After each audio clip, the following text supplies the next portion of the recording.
Message. Hi, hello and welcome. I'm Deb Aaronson, publisher at Phaidon, coming to you from our offices in New York City. Thank you for joining us for this exclusive virtual event introducing the book Wonderland by Annie Leibovitz, who joins me here tonight together with her longtime studio manager, Karen Mulligan. Welcome, Annie and Karen. Karen. Wait, no, we sort of feel like we're in a Saturday Night Live skit, the three of us. We originally thought this is really a great idea. Hey, Deb, why don't you do this? And, Karen, you come on, and, I mean, I can't call you a studio manager. I don't know what to call you, quite honestly. We'll find out. By the end of the 40 minutes. Too much information. Tonight's program is brought to you by Phaidon, together with 11 independent booksellers across North America, from Oxford, Mississippi to Toronto. So enormous thanks to Acapella, Arcana, Books on the Arts, Bookhampton, Books and Books, Elliott Bay Book Company, Left Bank Books, Politics and Prose, Rizzoli Bookstore, RJ Julia, Square Books, and Type Books. I think there are a few better things that we can do during the holiday season than shop locally and support independent bookstores. So we're here tonight to talk about the new book that has been called Enchanting by Vogue and Visually Arresting by the New York Times, or in the words of Anna Wintour, a gorgeous anthology of fashion images. Leibovitz is nothing less than America's greatest living photographic portraitist. She has changed fashion photography forever. So Annie, Wonderland is about your encounters with fashion over 5 decades, from your earliest work at Rolling Stone through several decades at Vanity Fair and Vogue, plus independent projects as well. Why, oh, why did you decide to do this book? Well, actually, the fashion work, most of it really is in the last 20 years when Anna Wintour asked me to do the couture. I mean, I've been doing some portraits for Vogue, and, I am under contract to Condé Nast, and I was working a lot for Vanity Fair. But I was just, having always looked, from outside at fashion work. I was so taken aback when Anna said, would you please, would you do this couture with Kate Moss and ultimately Puff Daddy? But in the long run, I mean, I sort of took the fashion work and kind of put it off to the side and kind of, kept it in a pile and didn't quite know what to do with it. And, as time went on, I took a look at it and thought that, maybe because I love books, I just love books. I've done books on American music and women, and, I've done a book of places, landscapes, that have no people in it at all. And, I've done books throughout my photography career on just, that chronicle photography. So I just thought, let's see if this pulls together and it can be, I can do a book on fashion and compile all of that work. So what I did do, though, is I put a little history in the front of it to show you that there's probably fashion's always, been there. Even in Jerry Garcia wearing a black T-shirt, or Patti Smith, in her style. But the book is really more of an, and this is where you helped me, Deb, really, and Deb, you really were so patient with this, putting this book together through COVID, through the early months of COVID. And that's a story in itself we have to talk about. You should talk about trying to get the books into the country, which were kind of amazing. But you really helped me with the idea of an academic look at the fashion, and that would be interesting to run the complete story, from these series of stories, for Vogue, so it was that really helped me tremendously, and we didn't blow the pictures out. We ran magazine spreads, and that was really interesting.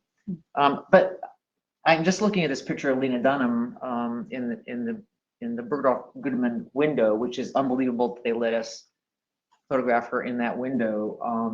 but it is the narrative of the book, which is, I'm not a fashion photographer, and you know, that here's Lena Dunham in this window, and the real world, or the world we imagine being real, is walking by.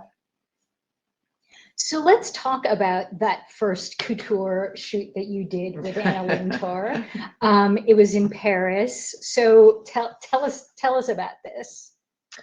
Well, we can go through it. You know, let's go to the next picture here. Let's see, so you can see. Oops, we'll go back one. I mean, I think it. You know, it was such a romantic idea for me, having looked at the history of fashion photography over the years, thinking about, you know, Avedon, you know, with Susie Parker and Mike Nichols, great classic fashion stories in Paris. And here we are going to Paris with Kate Moss, you know, and then Anna said, you know, at the last minute, and we're going to work with Puff Daddy. And so it was, you know, I got booked into the Ritz, which is the most romantic hotel in the whole world. And of course, Sean Combs, you know, booked himself into the Hyatt House. So it was an interesting, you know, combination of worlds, you know, coming together. But in the long run, it was so fascinating because I think Anna Wintour was brilliant and ahead of her time in this kind of, you know, these two worlds, you know, colliding. We can just keep going forward on this. And this is sort of what you're talking about in terms of us, you know, deciding to show full stories in the book as opposed to just single sort of hero Karen, shots. you wanted to talk about that party scene there. It was so funny. I mean, Karen has been through hell and high water here. So behind the scenes. So the picture with Oscar de la Renta and John Galliano, and so Anna had this idea and told Grace and Annie. She said, "I have this great idea. Puff Daddy is going to have a party during Fashion Week in the middle of the week, and we can get everyone to the party and." You'll do the shoot there, and we'll do it before the party starts. So we get there, I think it's 7 o'clock or 8 o'clock. There's no one there. It's at Man Ray. It was a new club, the hottest club in Paris at the time. It's 1999 when everyone went out. Everyone wanted to go to these parties. And Puff Daddy was huge then, so he could get a crowd. You know, thousands of people were showing up. It's now 10 o'clock. It's 11 o'clock. Everyone's there except for Puff Daddy. Anna decides to come with her BBC crew because she's being filmed for a documentary. Annie and Grace Coddington, who was the editor at the time, hid in the kitchen at the Man Ray, and they said, "We're leaving, Karen. If he doesn't come in 5 minutes, we're leaving." And I said, "He's going to come. I swear they told me he's coming. The car's pulling up. His Bentley is pulling up." So the Bentley pulls up. He comes in, and we're on the second floor waiting for him. Instead of coming to the second floor, he walks down into the crowd and gets on one of these boxes and starts gyrating. And Annie and Grace say, "Go get him." So I go onto the dance floor. I'm like fighting through the crowd. I'd only worked with Annie for a year. I thought, this is it. I'm going to be fired. This is it. This is the end for me. And I look up, and Puff Daddy is gyrating in my face practically and says, "Babe, what do you need?" And I was like, "We've been waiting for 4 hours." And he finally comes up, and then of course tell them where he sat in the picture. No, it was a funny story because he, you know, I had Kate Moss and Puff Daddy on opposite sides of the photograph, and of course he said, "I didn't come all the way to Paris to be on the side. I want to be in the middle." And of course, you know, we were working. These photographs ended up in magazines, and of course you had the gutter. So I was like completely concerned about putting him in the gutter. What's also interesting about this shoot, it was the first shoot with Grace Coddington, and you know, but it's funny because, you know, every time I work with Grace, you know, she makes me feel like I know absolutely nothing, you know. So but you know, we have a great relationship now, and we've done, I think, some of my best fashion work, of course, with her. So speaking of another Paris shoot, Ben Stiller. Ben Stiller, he just worked on a parody of this film Zoolander, which was a parody of the world of male fashion models, and I decided to do sort of an homage to fashion photography, and so I asked Grace. I said, "Can you please find the tallest fashion models you possibly can?" And we, it was kind of an homage to fashion photography. I had in mind, Bruce Weber and Cecil Beaton and Helmut Newton and Richard Avedon. So Karen, I think you. This is really based on Melvin Sakowski's invention of this bubble that he did for Harper's Bazaar in 1963.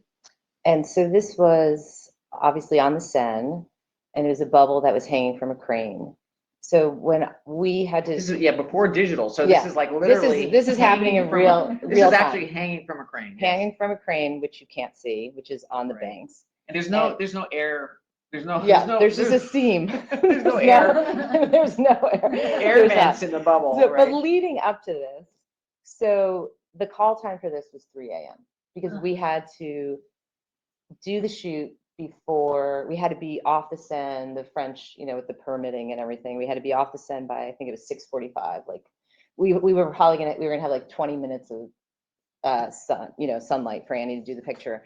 So we kind of told Ben Stiller what he was doing. We said, "Oh, we're going to have this bubble and we're going to put you over the Seine." And he said, "Oh, that sounds interesting. That sounds interesting." I don't think he was visualizing it. We definitely didn't show him any pictures of what it was going to look like. So he arrives at like 3:30 in the morning or something, and his publicist is with him. And she's like, "What's that?" And I said, "Oh, that's the bubble that he's going to go in." And she said, "What do you mean? How is he going to get in?" So we're like, "We're going to put him in and then we just snap it shut." So basically, that's what we do. And we had scuba divers. We were reassuring her that there was a scuba diver. Because she Yeah, asked, like, she said, what happens if the bubble and falls she's like, in "What the happens if water?" it falls?" And I'm like, "There's a barge, there's a scuba diver." And then, but So the comforting. most amazing part of this is, I'm looking, we're kind of finishing up, and I look down, and Annie's kind of running up and down the Seine, and I'm like, "Oh my gosh, Annie is 7.5 months pregnant." She was. And like everyone kept on forgetting that she was like almost 8 months pregnant, and then we would look over and say, "Oh God." But he was a good sport. We can show you another.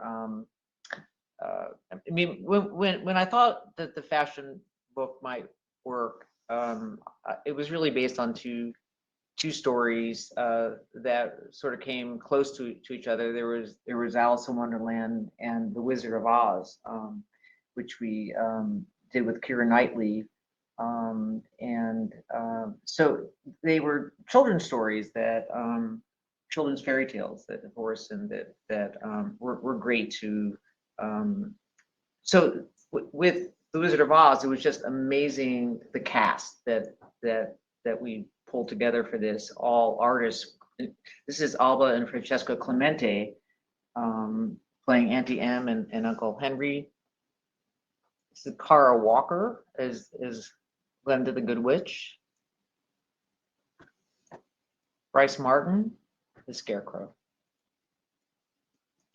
John Curran, the Tin Man. Okay, I can't believe this today. Jasper Johns is the Cowardly Lion. And Chuck Close, the Wizard. And of course, Jeff Koons is the Winged Monkey.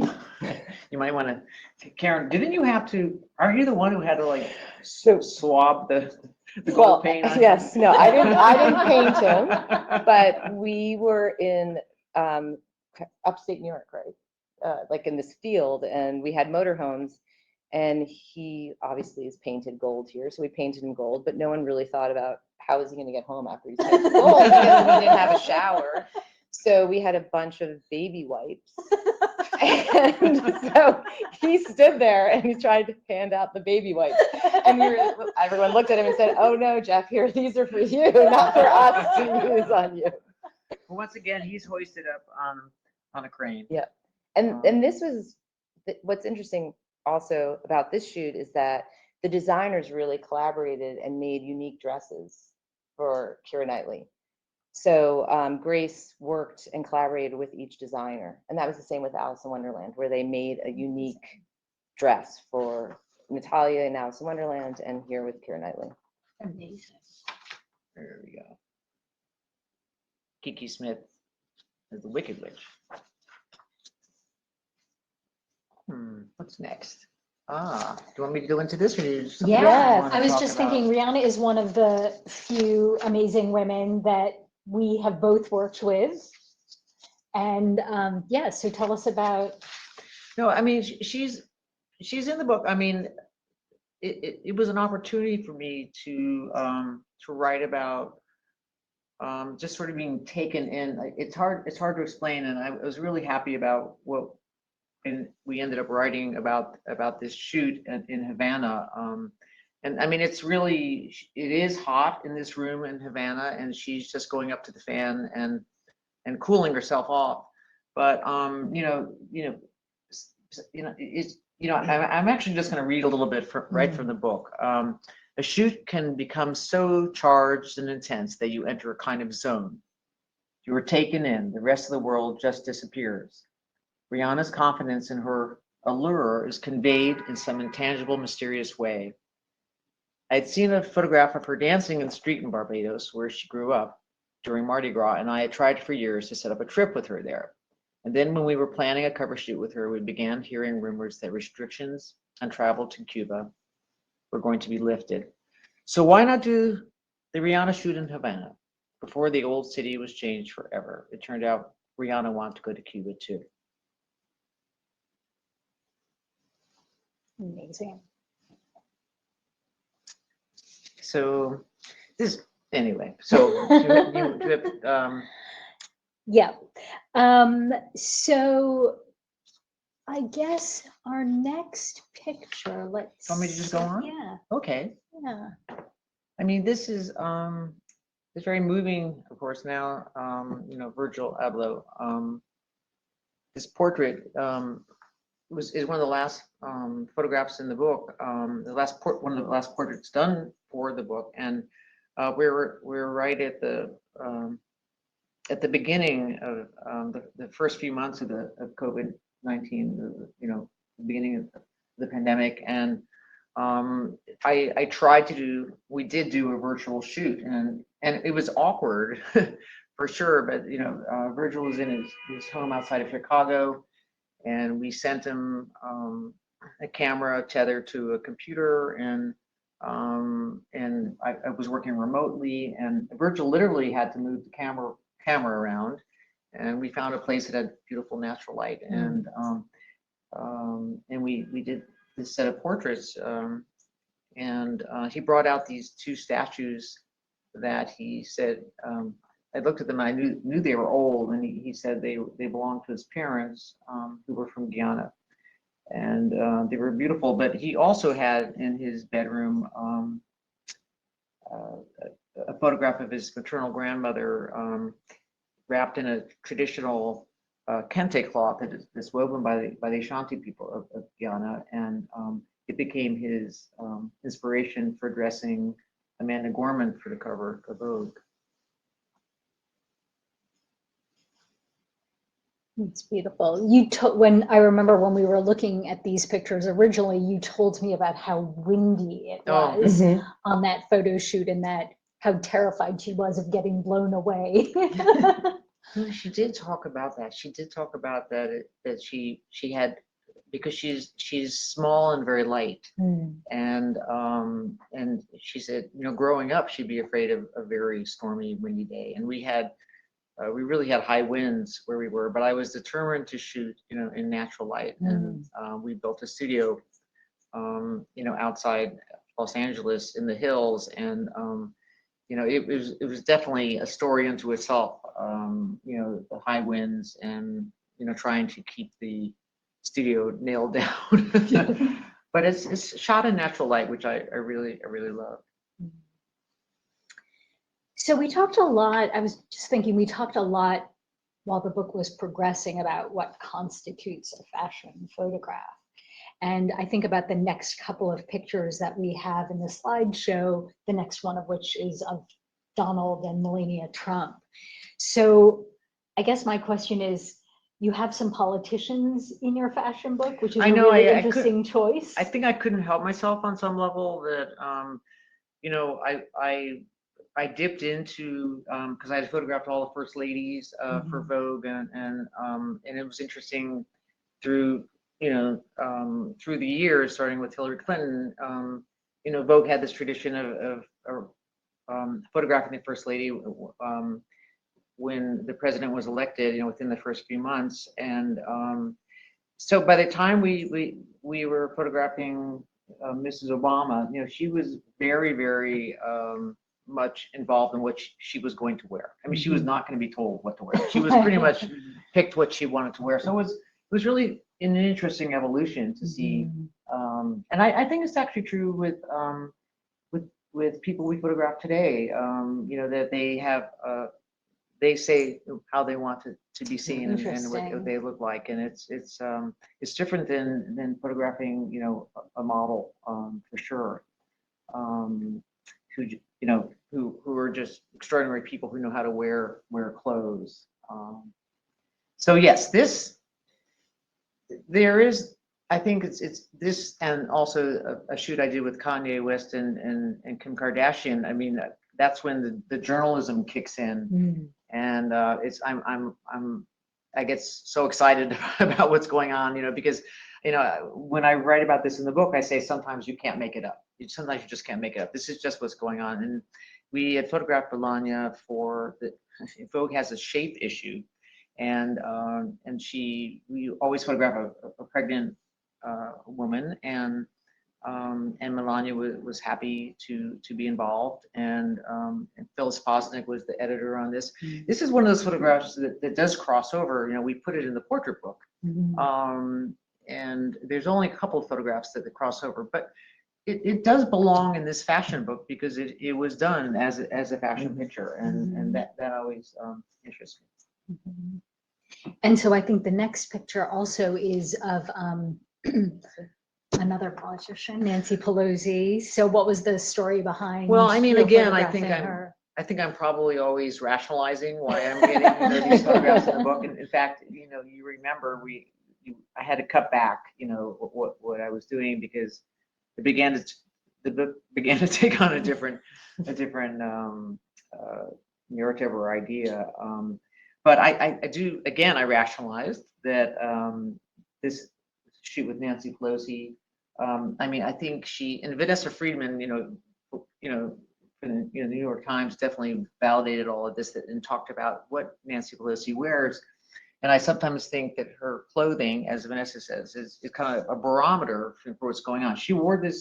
Nancy Pelosi wore this red coat after she stormed out of the White House, having a huge argument with Trump, and then I followed her around for a couple of days, and her clothes were definitely a barometer for what was going on politically. And this is just a funny story because she had meetings from 7 o'clock in the morning till 7 o'clock at night, and I was trying for 2 days to try to get in front of her to take a picture, and I just never could. I was always right behind her, and I kept trying to get in front of her. She just walks really fast in high heels, and then finally at the end of the second or third day, I just kind of looked at this picture and I said, maybe it looks really good from the back, maybe the back is not bad. And back to Lena Dunham. So I guess, were there any pictures that you regret not having included in the book, or shoots that you've done since then that you'd like to think have included? Well, it was interesting. Grace and I went back and did a shoot with Natalia, and there's a lot of Natalia Vodunova in the book.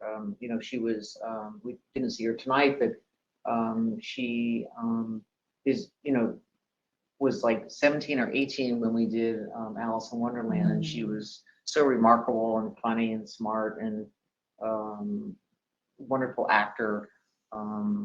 So we sort of returned, to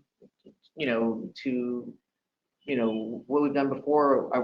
We worked with Grace and Natalia, and we sort of based the story on Beatrice Ferrand, who is Edith Wharton's niece and an extraordinary landscape architect. And we went to Dumbarton Oaks in Washington, D.C. And so those pictures are, I mean, Natalia she has 5 kids, Wow. and she's just extraordinary. She's amazing. And these photographs are beautiful.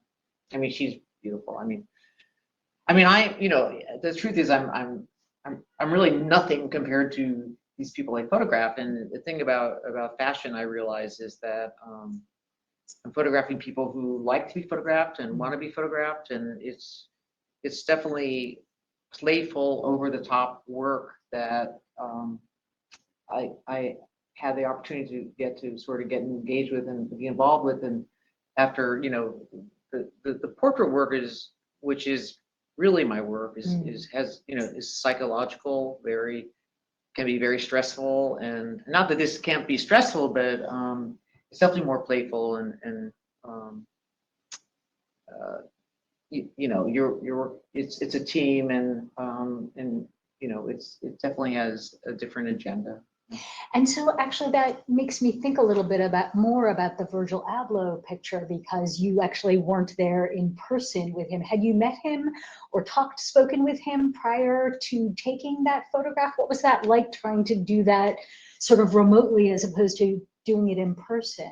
No, I mean, it was awkward, because I think photography, well, especially with a portrait, you are basically, there's so much peripheral vision, what you're seeing to the right, to the left, up and down. And I think that, I think I knew that what I wanted to do was going to be extremely simple, so I wasn't so worried about it.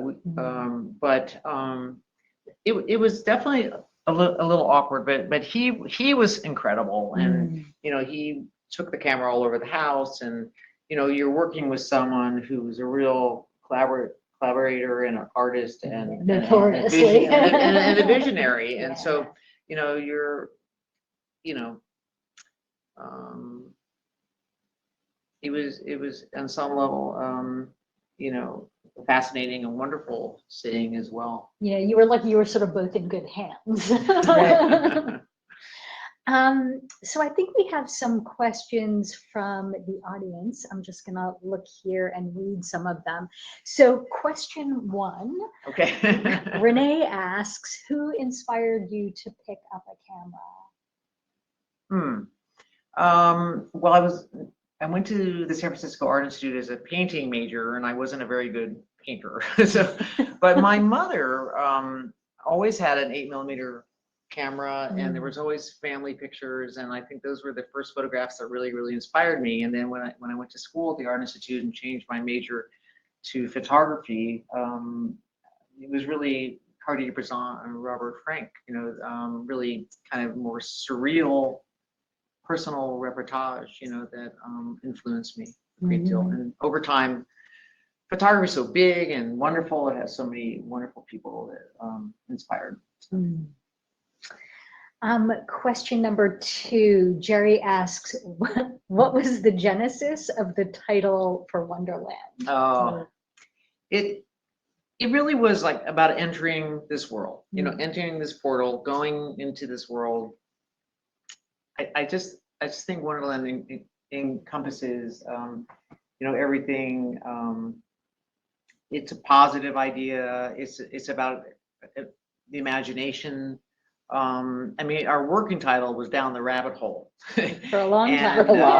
And we knew that it wasn't it wasn't really working. And actually, Sharon Delano had called and said, "How about Wonderland?" And I said, "Oh my God, I just love that." It was just perfect. It was perfect. perfect. It was perfect. It was perfect because Sharon, it describes, the kind of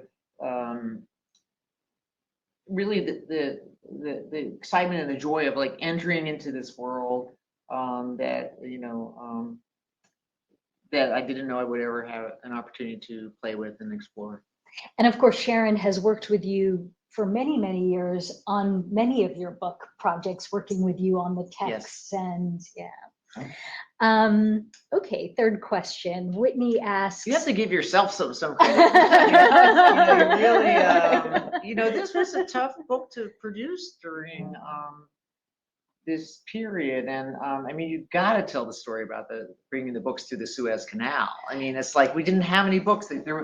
Anna Wintour had the the book, the party basically, because we thought we were going to have books in September and we had no books. I mean, because yeah, it's true. Like so many other publishers and other organizations and companies alike, we just had so many production challenges. First, the original production challenge that we always have in making a beautiful book that sort of adequately represents your vision for what you want it to be. So that's a production challenge from the get-go.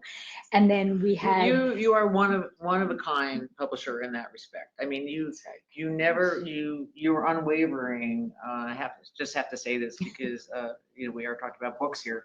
To let me get away with what I was getting away with. I don't think we make any money on these things. These are like just labors of love, They really are. Yeah, they really are. They're worth it. Yeah, well, we love books. We just love books, and we love these bookstores.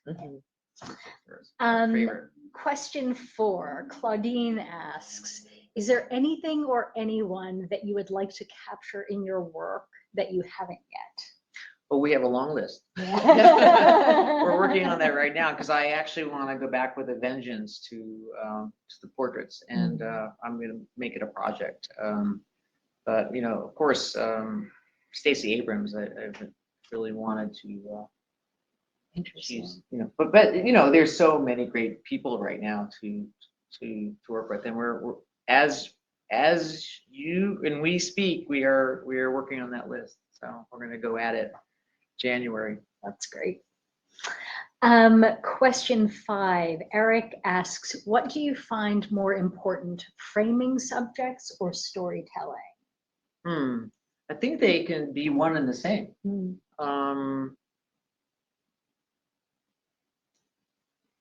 The picture, Virgil is sort of, I love that ability to be extremely simple, and I do think he, in a certain way, it tells a kind of a story, But I love storytelling. I think the storytelling came about, when I did a series of poets for Life magazine. Robert Penn Warren was writing about dying and death, and Tess Gallagher was writing about. It was a series about 8 or 9 poets. It was done about the same time I did the John and Yoko photograph. And was that in color? Did you shoot the poets in color or in black and white? I did, but I thought, why couldn't the photograph be, emulate the poem? And I thought about it, and so the work sort of folded into storytelling, and it was the same time of John and Yoko, so I was trying really hard to tell story. Interesting. Renee asks, what keeps you pushing to keep photographing? I just love what I do. Yeah. I mean, it's really, I'm sorry, it's boring, but I do want to say, the single portrait is the portrait in a single picture is an interesting concept of trying to fold in journalism and storytelling and conceptual ideas. But I do love the series. I do love, a story being unfolding, and like Eugene Smith's Country Doctor, or I love when you can, those are still my favorite storytelling possibilities. Anne asks, what was it like photographing Her Majesty Queen Elizabeth? Oh, Those God. photographs are tremendous. It's in the book. It's in the book. No, it was fantastic. It was incredible. I mean, we couldn't believe it. Remember, Karen, I think you got the phone call, right? Right, the first time, yeah. From Buckingham Palace, and I called Annie and I said, I think that I got some, I think it's spam or something. Some woman named Penny Marshall Smith asked if you would take a photograph of the Queen, and she said, "Oh, it's probably like, what is that? That can't be true." So I didn't answer her, and then I said, "No, it's like Buckingham Palace is calling. Oh, sure." Yeah, I was like those phone calls, like the refrigerator. It's like a cold call. Is your refrigerator running? Yeah, exactly. like an insurance broker.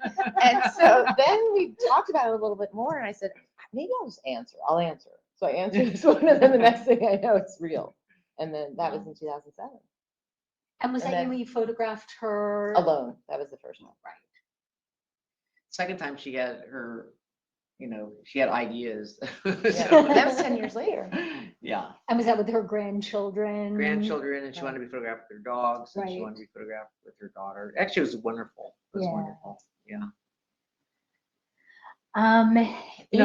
Sorry. No, and she's in the fashion book because Mhm.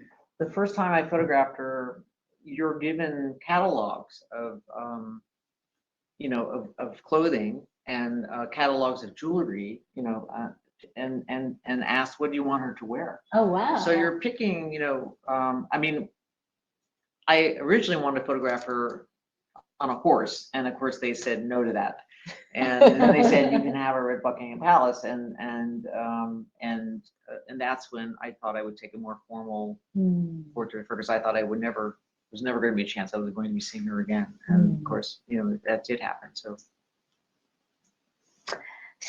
Amy asks. And she's feisty. She was very feisty. She was great. I loved it. How was your experience creating a book during the pandemic? Should we get those drinks now? I actually, we thought this was such a great idea, the three of us. We actually do have a bottle of champagne waiting right after this, because we can't believe we got it done. Yeah. We can't believe we got it done. It was extremely hard, but it was also extremely wonderful. I mean, it's because I had the opportunity to spend a longer amount of time on the book than it was postponed 2 times. Twice, then. yeah. It was, And we, much to my we had sister. a lot of, and then whose idea was it to print? Well, that was That was, decided before COVID Yeah, happened. way It before. was, yeah. Yeah. we had a kind of rough version of the book, and then the pandemic hit, and I spent a lot more time with it, and I really, fell in love with the book. I mean, I fell in love with what we were doing, and even that idea of making it more academic came about, from having more time to. I mean, it was definitely a lesson about spending more time on something, which was a luxury on some level for doing something like this. Yeah, it's true. You have to talk about the Suez Canal. Come on. I mean, First. I came to the offices of Phaidon to sign some books, and your what is it? His name? Keith? Yeah, No, not it Keith. wasn't Oh, Philip. Philip, yeah. Philip Yes, said, our "You don't know, COO. you don't know." Yeah. I mean, they had to, to get these books to sign. They did literally. They were stuck. They came around Yep. through the Suez Canal, and then they were stuck on the pier here in LA, in New York, and they had to talk the longshoremen into opening up a canister and then And letting getting us pallets, right? take a pallet of books. So It's really crazy. funny. So let's see. Jennifer asks, you have met so many interesting people. Is there anyone who was particularly memorable? That must be a long list. I mean, I'm just so lucky because there's so many people. I mean, I do like to admire the people I photograph, and I do. I'm very interested in what people do more than what they look like. What they. And so I think that it's just very hard to pick anyone out of this wonderful river of a lifetime. I mean, yeah. I mean, I for the longest time I'd be afraid to say no on an assignment Oh, interesting. because sometimes I would think about saying no, and then it would be a little jewel of a shoot. I mean, it'd be a very beautiful little shoot, and I said, oh my God, I'm so glad. I've asked Karen, like, I was. Yeah. Do I have to? Unexpected. Some of them are really unexpected. It's true. You don't know. And that's about the nature of the collaboration or the chemistry or the moment or the Yeah, so many lighting or, factors. yeah. I feel very responsible to the portrait work. You know, I mean, I found this out of all the kind of work that I do, I find that it's so interesting to look at our lives through these people. Curtis asks, how has digital photography affected your process? Well, I mean, I think it's important. I mean, I've never so much, I'm not a technical photographer, and I believe in just moving right along and whatever new technology comes along, you know, learn it, you know, because I'm more interested in the content, you know, the material that's in the photograph, you know, It's a means to an end in a way, the technology. Exactly. And you know, I mean, I don't have, you know, if someone comes up to me and starts talking technically, you know, first of all, I still am trying to figure out how to turn on the new cameras, you know, but you know, and shut them off, you know. So, but I'm so fascinated with what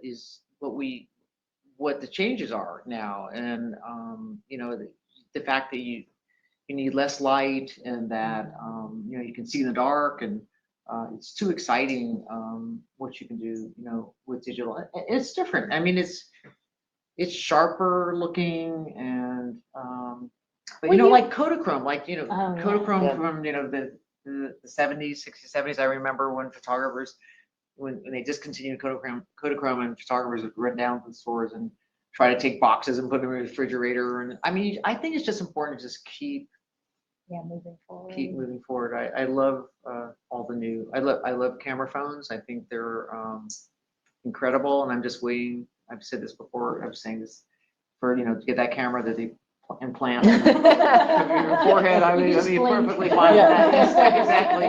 Which they did have one. I actually bought that. The glasses that had the little camera in it. Yeah. But it was like this. The thing was so small. You know, little file was so small. What year do you think you switched from film to digital? It was. So what year was that? What year do you think you made the transition? I remember when it was. Okay. That's my parent. I knew that. Okay. It was one of probably the last. It was late. I think it was 2001, because you were photographing the female jockey, and you wanted to be able to capture her moving. Stop motion. Yeah. Stop motion. So one of the photo assistants had rented a digital camera, and I thought, oh, is there a learning curve? She picked it up and then never looked back. And that was it. Like the next photo shoot we did was all digital. Like it was, I don't even think you did a hybrid for a while. I think you kind of just, maybe you did, but I think it was pretty much switch over. I still edit on paper though. I can't, I need to see everything printed out like contact sheets. And I think, you know, young photographers just look right at the screen and edit, you know, but I'd like to see things next to each other. Yeah. So. Right, but during COVID, you did a lot more editing on screen. A little bit. Yeah, or I feel like you did. Maybe not. I mean, certainly the book process was entirely analog. It was all, it was all printouts and tacking things up on walls and making maquettes. It's a great editing device. Yeah, no, for sure. Yeah. It's we're still on a learning curve about how to print it out though. You know, I think it really loves the screen. Yep. And it loves light coming from the back of it, and you know, and we love books, so we're going to figure out how to print it, you know. Let's see, next question. Janine asks, were there any shoots that went terribly wrong because of acts of God or technical difficulties? All the time. It's like, you know, it's so funny when you see a book. When you see a book, you see the edit, you know, exactly. And it's like you don't see the stuff that's on the floor, you know. Isn't that one of the clauses? There was no acts of God that I mean, I think, you know, because I used to get asked, you know, what was the, you know, most difficult shoot or something, and it usually is something like rain. I Weather, remember yeah. photographing Bruce Springsteen, thinking, we'd set up a portable studio outside, and I thought, okay, it's starting to rain, but it's okay, we had to put something on top of the canvas, and of course, Bruce is there, the top just falls down. It's just like, and really, so I've amended it now to my thoughts about shooting in the rain to torrential rain. We do not shoot it. So. But it's got to be torrential. But we've never, up until COVID, I worked with Annie for 23 years. We never had a shoot cancel. We might have postponed something or rescheduled it, but we never had a shoot cancel. Wow. And March hit, and we had all these shoots for April and May, and they were postponed and then eventually canceled. Right. And that had never before. It's kind of amazing. I know. It is kind of unbelievable, like that. Just Yeah, and you just things get plug it. rescheduled, but there was Yeah. never anything that I can remember. Are you sure? Yeah, some people died and we didn't get to photograph Well, them. that's a whole other thing. Yeah. I can't tell yeah. you. There were 3 or 4 times. Right. On the way to Roy Oberson. Well, that was before me. Vladimir Horowitz. I was supposed to photograph Vladimir Horowitz. Let's not talk about Yeah. this. We'll keep it joyful. We get Keep a it call and joyful. say, I'm sorry, we're not photographing him today. So this is a bookmaking question. Joe asks if you would tell us about the book's cover design. That's a very good question, because we, of course, this is where you have the relationship with your publisher, with Deb, and we go through this as a process. And it seems like for a photography book, you would want to have a photograph on the cover, and and I usually always have had a photograph, on the cover, and we thought that for the first time it might be nice, because we looked at everything and it didn't feel appropriate for this. Deb, you can talk about that more, because we really thought about it. Yeah, I think that it's incredibly hard when you're creating a collection of photographs that run a huge range, even if they all fall under the umbrella of fashion. Mm-hmm. There's a huge range of subjects, a huge range of settings. And it's hard to pick one image to sort of represent that that whole big idea.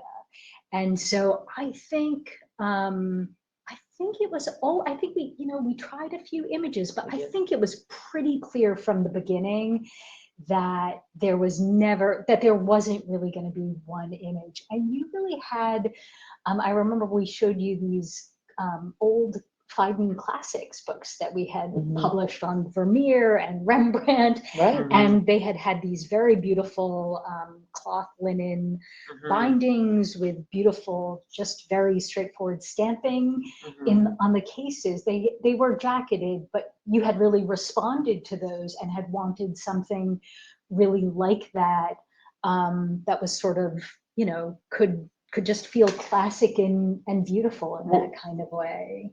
We've been on this journey to try to create a really nice book, and it had the right weight. And I remember looking at your women artists. The great women and, artists. And I looked at that size and I said, I really love that size, and then, and then I really wanted a light book. I didn't want something that was going to be so heavy that I couldn't give it to people. It's like, the portrait book, I kind of like, oh God, and I just like the idea that you could put the book in your lap and just go through it. And that was, I think we just, having had experience, it was interesting to come up with what this should be. Yeah, it settled in a good place. I think also coming across a name like Wonderland, we realized it said it all. Yeah, the name is so magical. It said it all. Go, Sharon. Okay, so I guess we have time for just a few more questions. Shelley asks, is everyone photogenic? Not my family. Absolutely. Absolutely. You think so? Absolutely. absolutely. That's a bullshit word. I mean, it's like everyone, it's yeah, absolutely. I know. There are some people, I mean, for the longest time, I just, dismissed that whole idea, but there actually are a couple people like Johnny Depp, I guess, I mean, or, even, Nicole Kidman, or, I mean, they're movie stars. They're people that make a living from how they look, and I wanted to not believe it, and it's true. But I do think we all are basically interesting, and Gary asks, black and white or color?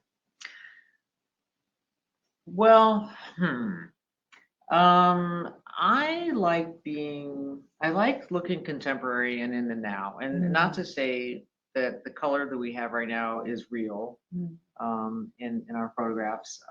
It's a certain look, and I do think that that you can shoot black and white when you want to punctuate,